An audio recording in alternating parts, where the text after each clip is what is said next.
하나가 두신다. 우리가 누구인가? 그리스도를 맡은 사람이라는 것이에요. 하나님의 말씀을 맡고 그대로 살려고 그 길만 가는 사람이라는 것을 알아보게 된다는 것입니다. 그러니까 충성은 순교당하지 않아요. 성교 손에 얹어서 한시를 죽겠다는 걸 억지로 끌고 가서 현장에서 우울증 걸리게 만들지 않아. 집 팔아서 헌금 내지 않아. 신문의 기사에 날만한 큰 사건적인 어떤 행사 집어내지 않아.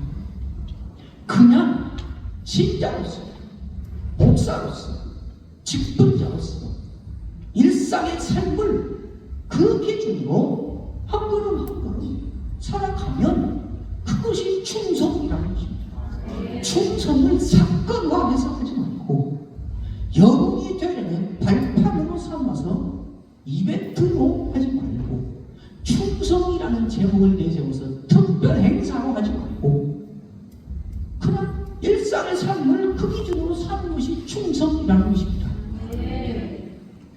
그걸 어떻게 말하는가? 그 제목은 알겠잖아요. 이 말이라는 것이 5절 그러므로 때가 이르기 전 주께서 오시기까지 언제까지 그렇게 하라는 것이에요. 주께서 오실 때까지, 때가 이를 때까지. 이게 무슨 말이에요? 다른 말로 10만 또 받고 언제까지 그렇게 충성하는 사람은 언제까지 살라는 것이에요? 죽을 때까지. 죽을 때까지. 히브리서 11장에 보면 앞에 믿음으로 산 사람들 말한 다음에 중간에 깨들어서 결론을 틀려서 먼저 말하잖아요. 거기 믿음을 따라 죽었습니다. 이 사람들이 다급했던가 봐요. 그래서 기자가 다 말한 다음에 마지막 결론으로 해야 될 말을 그냥 푹 끌어다가 앞뒤에서 5사람 말한 다음에 그 말을 먼저 해요. 그러면서 뭐라면 이 사람 한마디로 결론, 이 사람들은 믿음을 따라 죽은 사람들이다. 그 말은 믿음을 지키기 위해서 순교당했다 그 말 아니에요. 믿음 때문에 죽었다는 말 아니에요. 그 말을 더 정확하게 번역해서 이해하기 쉽도록 바꾸면 이 사람들은 믿음을 따라 죽었다 그 말을 바꾸면 이 사람들은 죽을 때까지 믿음으로 살았다 그 말이에요. 실제로 앞에 나온 이분 가운데에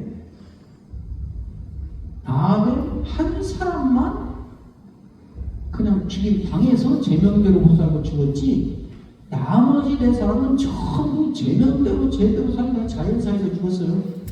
그랬는데 믿음을 따라 죽었다 했으니까 그냥 죽을 때까지 믿음으로 살았다 그 말인 것이에요. 여기 사도 바울의 말이 그 말이에요. 때가 이를 때까지. 그 때가 어느 때를 지금 전국적으로 말하는데 그리스도께서 오실 때까지.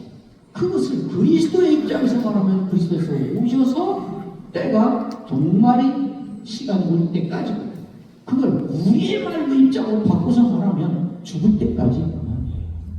그러니까 죽을 때까지 일상의 삶을 그렇게 사는 것이에요. 그 충성이에요. 때깔나면 큰 일치이지 않아도 그렇게 살면 충성하고 있는 거라고 말이죠. 그 충성하는 것이에요. 그러니까 이렇게 사는 것이 매일매일을 이렇게 살아야 되는 현장의 삶은 어떨까요? 못 살겠지요. 주어지겠죠. 억울하고 원통하고 허탈하고 왜 짓하는지 모르겠고 그런 일상의 삶을 죽을 때까지 살아가는 것이 왜 우리는 그것이 그렇게 힘들까요? 진짜 힘드니까. 욕심적으로, 경제적으로, 또 심리적으로 힘들기도 하지만 그렇게 사는 삶에 가치가 인정받지 못하는 소외되고 배제되고 외로워. 그래서 때로는 이런 삶을 사는 것이 서로 큰 현실을 살아야 돼. 어떻게 살아야 영광이 되고 명예가 되고 이렇게 사역한 보람이 있다고 우리는 생각합니다. 우리가 먹는 삶에 우리는 철저하게 실용주의 철학의 지배를 받고 있고 철저하게 공로주의, 성과주의의 가치관에 사로잡혀 있어서 묻어오는 사이에 우리의 사역을 그 기준에 의하여 보람이 있었네, 명예롭네, 영광스럽네 이렇게 하는 것이죠. 여러분, 제가 청소년때 학교에도 여러 번 얘기한 학생들에게 교수들에게 제대로 가르치고 솔직하게 가르쳐야 된다고 했는데 그런데도 현장이 그런데도 현실이 그런데도 5년만 약물고 참고 하면 그 다음에는 이제 교회가 커지고 성도 편해지고 차도 바뀌고 또 내 위치도 올라가고 그럴 거니까 5년 약물고 참으면 그게 아니라 죽을 때까지. 왜 그런데 성과도 없고 계속 무시만 당하고 효과도 없고 성능도 없고 업적도 없고 그냥 비실비실 바보처럼 살고 가는데 왜 그렇게 살아야 되는가? 저는 그래도 살아야 돼. 그렇게 우리가 가르친 신학, 여러분이 배운 신학 현장에 나가면 벌써 그거 안 통해. 교수들은 우리는 여러분에게 최고 수준의 신학을 잘 가르치고 여러분은 최고 수준의 신학을 잘 배웠으니까 현장에 나가서 그 신학대로 목회해서 이 신학이 맞는 그런 건강한 교회를 세우십시오 하고 내보내는데 제가 교수한테 맞냐? 우리가 가르친 신학 현장에 나가면 안 먹힌다는 거, 안 통한다는 거 알죠? 근데 왜 그 말을 안 해주고 최고로 가르쳤고 최고로 배웠으니까 그래서 이대로 하라고 우리의 세월감이 답답하면 그렇게 가르쳐봤는데도 우리가 가르친 그 교회를 현장에서 볼 수 없다는 것 때문에 우리 절망합니다. 그거 가서 안 통한다는 거 뭐? 알잖아요. 그러니까 현장에 나가서 10년만 지나도 학교를 향하여 교수를 향하여 현장에 나오니 우리가 그렇게 죽지 않는다 배운 신학이 안 통합니다. 심지어 현장에 나오니 신학을 버릴수록 목회를 잘하게 됩니다. 화살을 계속 쏘아대고 있는데도 왜 그런 말만 하고 있나? 사기치지 정직하자는 거예요. 여러분이 현장에 나가면 여기서 배운 최고의 배우 신학 이건 옳습니다. 이 신학이 가장 성경적입니다. 여러분들은 바른 신학을 제대로 배웠습니다. 그러니 나가서 이 신학대로 어쨌든 목회하면서 교회를 세워가십시오. 그 다음 말을 하자고. 그런데 여러분 현장에 나가면 그 신학이 통하지 않을 것입니다. 먹히지 않을 것입니다. 그럼 어떻게 해야 되는가? 그대로 해보고 몸부림을 치며 계속 애를 써야 합니다. 그러다 보면 가끔씩 조금씩 통하는 것들이 생길 수도 있습니다. 그것이 여러분을 다르게 만듭니다. 그런데 그 중에 어떤 것들은 절대 안 통합니다. 여러분이 무능하거나 우리의 신학이 무능하거나 무용해서가 아니라 세상이 악하고 사람들이 악해서 통하지 않습니다. 예수님이 오실 때까지 통하지 않을 것들도 있습니다. 그럼 어떻게 하면 그래도 가야지. 그래도 가십시오. 힘들 것입니다. 쓰러질 것입니다. 어느 때 화딱지나고 화나고 도무지 못 해먹겠으면 로뎀나무 밑으로 도망가십시오. 거기서 하나님과 단판을 짓고 싸우고 배드십시오. 그러다가 정신 들거든 또 일어나서 몇 박자 가보고 또 뭔가가 서서 쓰러지면 쓰러져서 좀 잠 자고 빨리 가야 되고 지름길로 가야 되고 얼른 가서 뭔가 빨리 이루어야 되고 그렇지 않은다 한 것이고 절대 그런 거 아닙니다. 비틀거리면서 갓짓지 않는 사람 왜? 성과도 없고 열매도 없고 나타난 것도 없고 통하지 않을 것이 확실한데 왜 그 길을 가야 됩니까? 그것이 옳으니까. 그것이 하나님이니까. 그것이 성령이니까.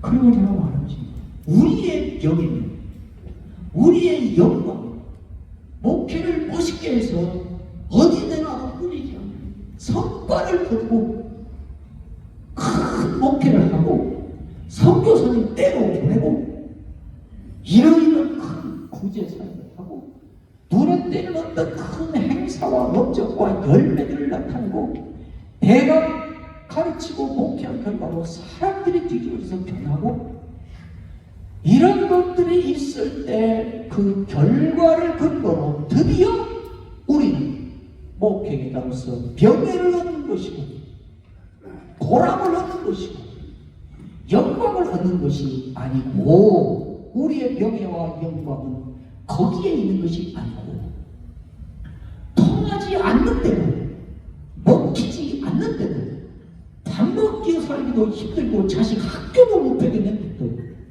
이것이 옳으니까 이것이 바른 길이니까 이것이 하나님의 뜻이니까 이것이 성경이니까 비틀거리면서라도 때로는 무서워서 도망갔다가라도 때로는 비겁해져서 숨어버리면서 그렇게 하면서 헷갈림을 헤매면서라도 그 길을 한 걸음 한 걸음 가라.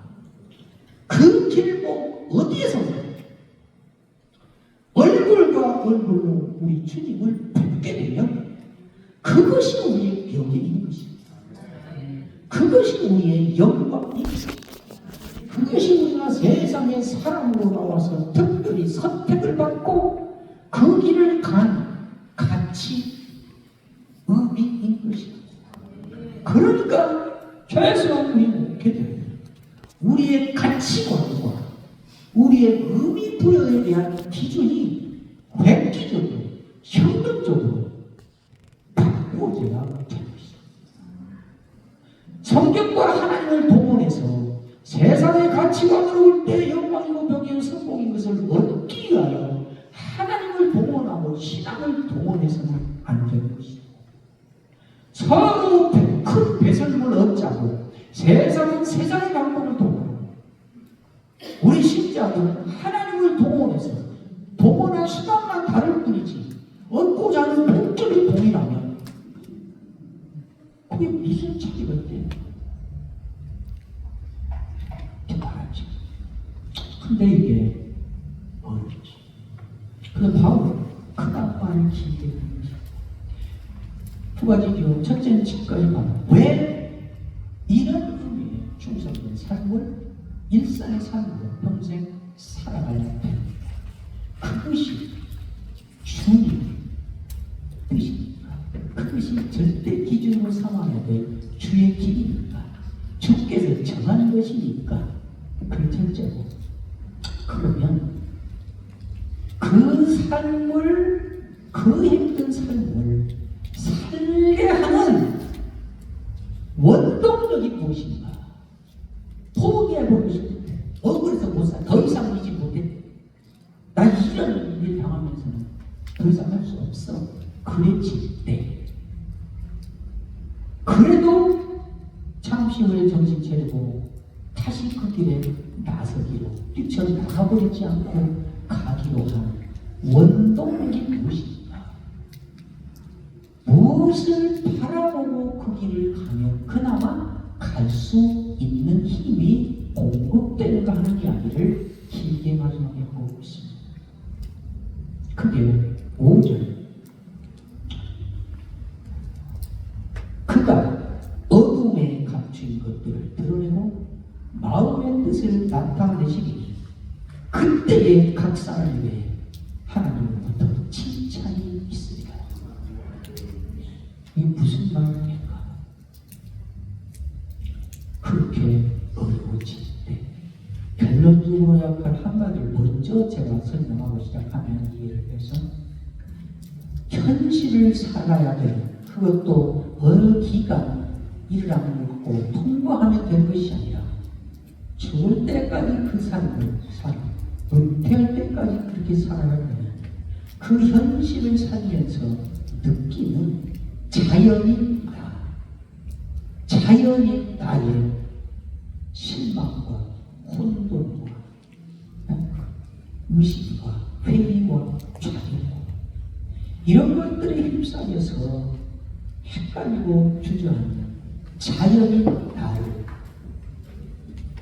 이제 뒤에 말하는 이것을 바라고 다른 말로 하면 신앙인 나를 일으켜 세워서 낙심하고 상처받고 주저앉고 절망한 자연인 나를 일으켜 세워 계속 끌고 가면서 그 일을 할 수 있다 이렇게 말하지.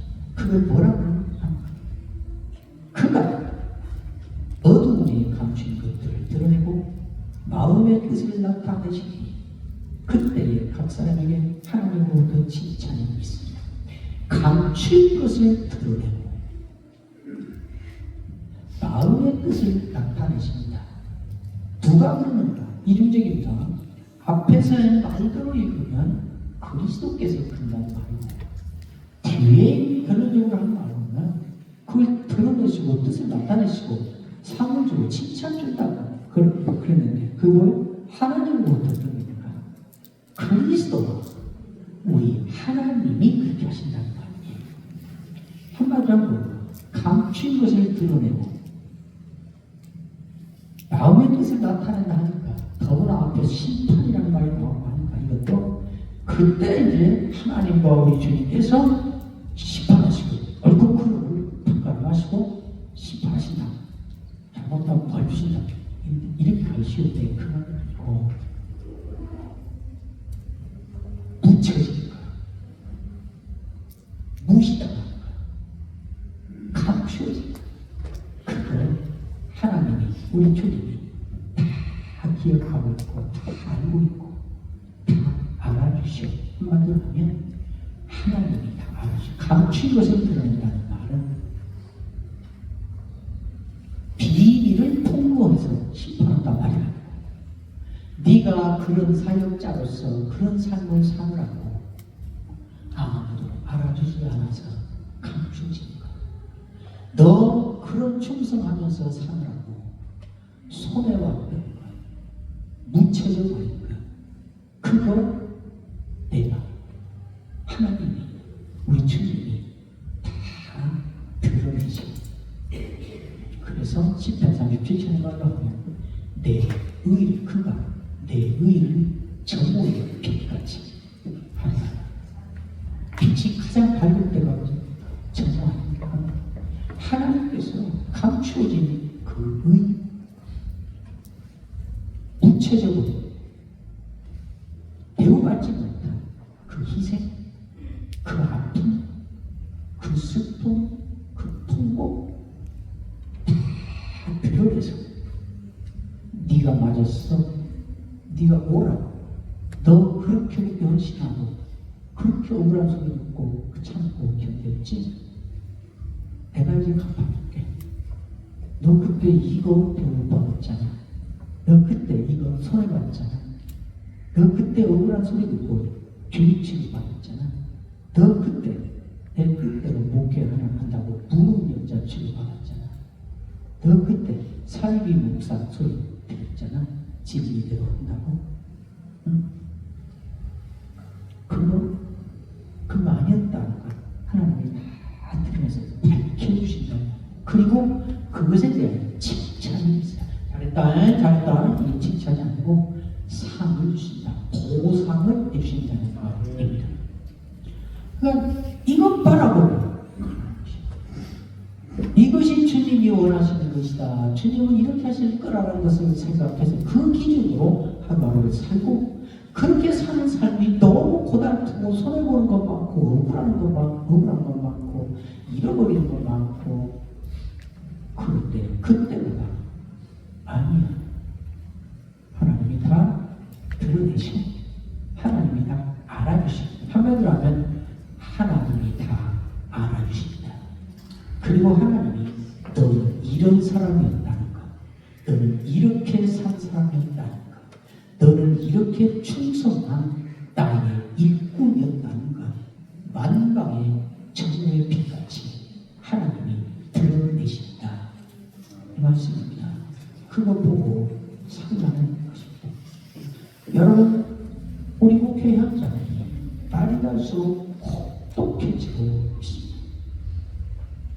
저는 수년 전부터 정말 누가 봐도 잘못된 목사님, 어쨌든 실수도 하고 잘못하고 하지만 중심이 정말 하나님을 사랑하고 그의 말씀을 사모하며 교인을 불편한 애정으로 사랑하며 특별히 제대로 목회하고 싶은 분들 중심으로 애쓰는 목회자라면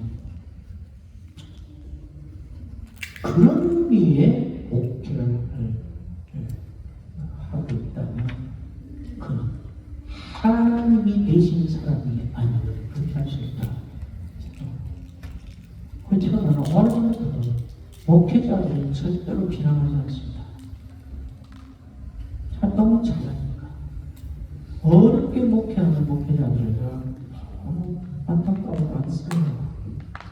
어느 때는 제가 제 사진을 들었다가 용돈에서 주고 가서 어디 가서 한밤 자고라도 오라고 돈이라고 그렇습니다. 절대 비난하지 않습니다. 많은 분들이 교회 개혁이라는 명분을 내걸어서 목회자들이 그냥 개망신해주고 비판하면 언제나 제가 공개적으로 건드시고 하기도 하고 그랬습니다. 아니 왜 그렇게 교회를 비난하고 왜 그렇게 목회자를 그렇게 욕하고 비난하고 모욕을 주고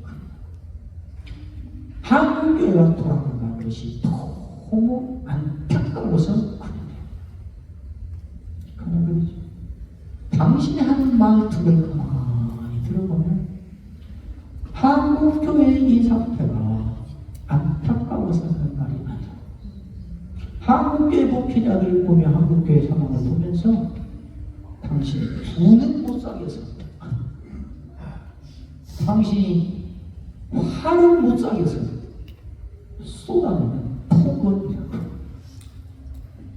정말 안타까워서 그런다면 비난하고 욕하고 모욕 주지 말고 대안을 줘야 될 거 아니야. 그냥 비난하지 않아요. 어떻게 되지? 왜냐하면 하나가 벌써 정말 하나님이 된 사람이 아니면 이럴 상황에 목회할 수 없다라는 생각이 들어요. 하고 한 가지 실수한 것 가지고 그 사람 전체를 배도해요. 갈수록 그리고 목회 현장의 교회가 비정해지고 있습니다. 코로나 사태를 겪으며 그것이 이제 그 이후 팬데믹 이후 시대에 정신 풍토가 되고 정착된 문화가 되고 삶의 환경이 되어서 이제 갈수록 그렇게 할 것입니다만 통제되지 않고 절제되지 않는 자기 중심적, 이기적 자기 중심주의에 자꾸 빠져나가게 되는데 교회에서 계속 이제 이렇게 비정해지고 또 내정해지는 그런 상황을 겪게 되었습니다. 근래에도 제가 계속 좀 서글프고 한 서너 달 전인가요? 금요일인데 제가 아끼고 사랑하는 젊디 젊은 제자 목사의 부고를 금요일에 보았습니다. 동명이니까 딴 사람인가 해서 막 신경을 받고 찾아왔더니 맞고 그 목사가 한 달 전에도 교회에서 설교했던 설교 영상이 유튜브에 떠 있습니다. 그럼 갑자기 죽었어요. 그 어린 것 둘이 데리고 홀사모로 서러운 인생을 사는 그 분이 너무 걱정이 됐어요. 그날 토요일이었습니다. 중국에 가서 열심히 선교사를 살고 배치하고 하다가 추방을 당해서 한국에 와서 미얀마에 선교한다고 거기 길도 사면서 그냥 머물고 있는데 그 제자 목사 부인의 보고를 그 다음날 받았습니다.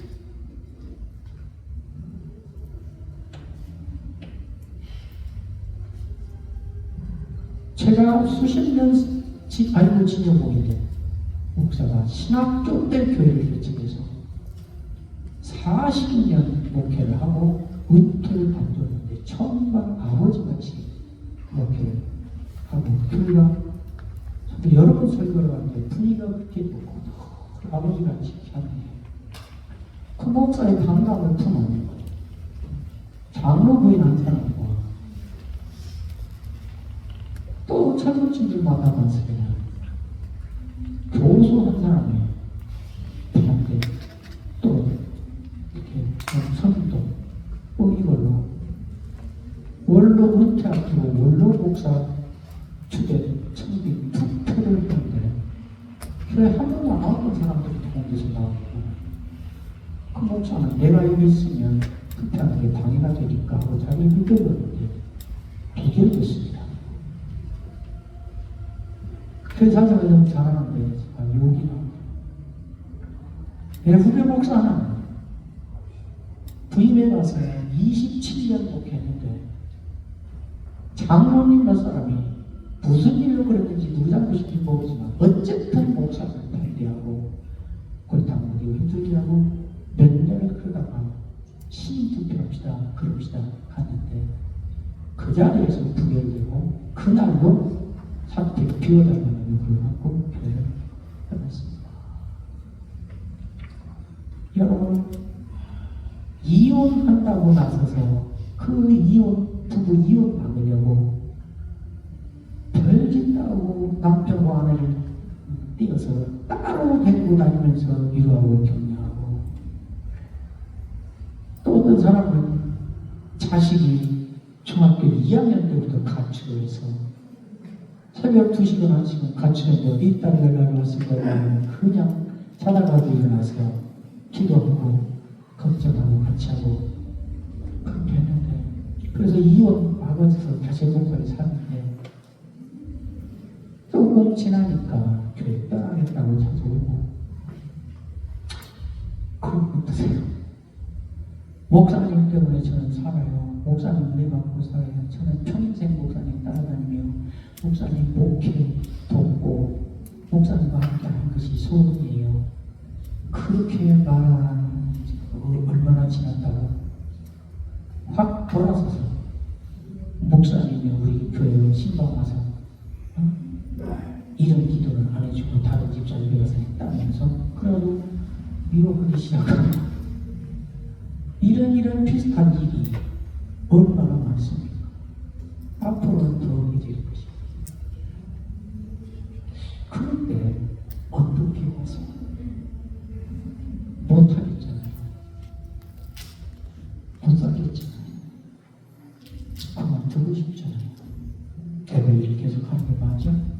내가 그렇게 기도하며 설교했는데 얼마나 고통하더니 어느 순간에 저보고 가버리고 그 배신인가 그 못할까 나는 쓸모없는 존재구나 실패한 목회자요 실패한 서성자구나 라는 생각에 갑자기 빠져들 때 어떻게 하시나요?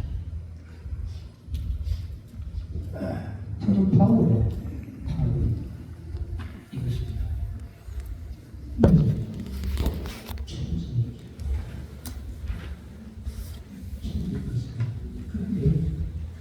내 이것을 다 붙여냈지만 이것을 다 잊혀냈지만 이것을 그냥 어떤 것처럼 감춰버렸지만 그러나 하나님 들었습니다. 하나님 내가 원한다는 걸 밝히게 계십니다. 라는 생각하고 가는 것입니다. 그것이 충성케 하는 것입니다. 여러분 목회를 하는 목표는 교회입니다. 그러나 목회 상대는 하나님. 우리는 하나님 상대로 목회하는 것이에요. 아주 오래전에 제가 교수학 시작한 얼마 됐을 때 노지현 목사님이라고 때문에 그 당시 때 약간 한국교회 역사에 나오는 정말 훌륭한 목사님 90이 넘어서 교체표에 오셔서 설교를 하시는데 얼마나 감회했는지 제가 평생 지죠. 계속 한 말씀을 소리를 지르더니 목회는 하나님 상대로 하는 것입니다. 목회는 사람 상대로 아니고 하나님 상대로 하는 것입니다. 우리가 목회를 하는 목표는 교인들입니다. 그러나 교인들을 목표로 이렇게 목회하는 그 상대는 하나님 상대라는 것입니다. 하나님 뭐라고 하는 것입니다. 하나님 교회하는 것입니다. 하나님 가르치시는데 제가 아주 뻔히처럼 하는 그것이 제 어록같이 그 저를 따르는 저 친구네 있는 제자들은 이제 자기들 말처럼 하는 말이 몇 가지가 있는데요. 그 중에 대표적으로 두 개가 있습니다. 하나는 뭐냐면 하나님은 수도 많으시고 방법, 수단 하나님은 수도 많으시고 손도 크시다. 즉 경험 우리가 열심히 목회하고 교인들 섬기고 교인들에게 그 대가를 받으려고 하면 둘 중에 하나예요. 최대한 동의가 두 가지. 하나는 뭔가 목사님 진짜 은혜 받았어요. 저는 목사님 때문에 밥으로 먹고 살아요. 목사님 아니었으면 저는 진짜 큰일 났을 거예요. 말로 공치자. 말로 받는 것. 그 다음에 때때로 돈 부인할 수 있는 봉투에다 돈 좀 넣어서 목사님 구두라도 하나 사시세요. 목사님 책 싸보세요. 선교지 하면 목사님 선교지 가서 필요한 대로 쓰세요 하고 돈 몇 푼 받는 거예요. 사람들에게 우리가 목회한 결과로 받을 수 있는 것 이 둘 중에 하나이거나 많은 이 둘이에요. 그게 없어요. 그러나 하나님께로 계시다. 하나님이 주시기 시작하면 하나님은 수도 많으세요. 방법이 수도 많으세요. 이사야 선지자 말한 것처럼 우리의 생각과 하나님의 생각은 땅과 하늘 같아서 그 미칠 수 우리가 상상도 하지 못한 방법으로 감당하시오. 암거리 내용이 제 안에와 제가 계속 하는 말이거든요. 진짜 수없어요. 암진단 가고 그다음 하남치료 두 번째 방문에서 제가 지난 열명밖에 썼어요. 하나님이 나도 모르는 사이에 친이라고 거대한 군사작전을 펼치시는 것 같다. 수고만 하세요. 그리고 하나님은 야, 너 그 얼마 들었냐? 청구서 갖고 와라. 영수증 갖고 와라. 내가 신비 정산해주라. 그런 법이 없어요. 그냥 주세요. 손도 크세요. 손도 크세요. 그래가 우리 교인들한테도 그랬어요. 신학교에서 학생들에게도 그랬어요. 교인들이 이놈의 교회는 사람이 없어가지고 1년 내내 주일학교 교사하고 성가대 하느라고 불이 나게 다녔는데 양발 한 컬리도 연말도 성탄되는 양발 한 컬리도 안 다닌다고 이놈의 교회는 사람이 있다고 교회가 그래 해줘야지. 해주면 좋지. 그러나 그거 해줘야 될 교회가 책임 있는 건 아니지. 하나님이 내가 죽게 욕심한 거를 진심으로 목회했으면 최소한 밥은 못 먹고 살아도 자식 공부를 시킬 수 있게 해줘야지. 학비 없어서 공부도 못 시킨다고. 이런 교회는 사랑이 없어서 교육비도 안 준다고. 교회가 주면 좋지. 그러나 교회가 줘야 돼. 뭐가 있는 건 아니지. 양말 떨어졌어. 교회들이 그래. 빵꾸난 양말 신고 새벽에 나와. 그러지. 그래서 빵꾸난 양말 신은 발 이렇게 들고 하나님한테 따져. 하나님 이게 뭐냐고. 자식 몸 가르쳤으면 도인들 탓하고 교회 미워하고 딴 교회 없나 넘나들지 말고 찡찡도 하지 말고 하나님하고 맞짱 떠. 하나님 딸을 불러서 사역을 하게 목회를 하게 만들었으면 바본대로 굽는다 할지라도 그 내버지니까 내가 되는다 할지라도 자식 공부를 시키지 할 수 없냐고. 이거 뭐냐고 지금. 하나님만 그렇게 맞았더라고. 왜? 이유가 있어. 세상의 모든 일은 원칙이 수익자 부담 원칙이야. 수익자 부담. 시골에 수도가 없어서 그냥 묻들어 다니고 설교 들어가고 그랬는데 시에서 거기 수도가 묻어서 수도 물나고 있어. 얼마나 편하고 좋아? 두세 달 못 가서 청소 나라와 시에서 시돈으로 수도 가도 편하고 잘 살지요. 그래서 부담금 대학 나와. 건물이 있는데 길을 잘 내서 교통량이 번자해서 장사가 잘돼? 그러면 교통 혼자 유발해서 당신 돈 많이 벌고 사업자 됐으니까 부담금 내. 그래서 부담금 내라고 나와. 왜? 세상은 수익자 부담 원칙이야. 이 본놈이 돈 내는 거야. 근데 하나님 따라의 일은 수익자 부담 원칙이 아니야. 사용자 부담. 사용자 부담. 그러니까 내가 이렇게 해서 이혼도 벌여놓고 내가 새벽마다 기도해줘가지고 장사 잘 되놓고 내가 자식들 때문에 이렇게 빈장 흘려서 준비해서 은혜 받아놓고 이게 되어갖고 배신하고 그렇구나. 우리가 있는 이유는 내가 여기 목사이기 때문에 내가 이 직분자이기 때문에 반드시 누군가 이익 보는 사람이 있어야지. 그 때문에 여기 있는 거야. 그게 고린도서 1장 24, 29절에 있는 우리 중요한 포인트예요. 그거 하라고 있어. 그거 없으면 네 공이 아니라 그거 없으면 네가 여기 있을 이유가 없어. 그런데 뭐. 근데 이익을 받기 때문에 나한테 나 책임져 어떤 데나 그렇게 할 수 없어. 왜? 교회 일을, 하나님의 일을 사용자 부담을 지니까. 사용자는 하나님에게 청구서나요. 하나님 갚아주시고 하나님이 갚으시고 작정하시면 별별 수를 다 도와주시고 그리고 일을 간지는 제가 하루 저녁 되는다. 그리고 갚아주시고 하면 안 따지고 갚아주세요. 안 따지고. 그러니까 바울의 이야기는 그거 바라보고 힘든 일상을 충성한 삶을 살아가라. 첫째는 그것이 오늘이니까 그렇게 사는 것이 고통스럽지만 결국 너의 명예요, 너의 영광이 거기에 있으니까 가치관을 확보하는 것이고 그 다음에는 이거 헛짓하는 거 아니야. 하나님이 들어계시고 하나님이 내 억울한 것 갚아주시오. 하나님이 나 보상을 못 받은 것 하나님이 갚아주시오. 이 생각하면서 그 일을 가라고 말씀하는 것입니다. 여러분 힘내십시오.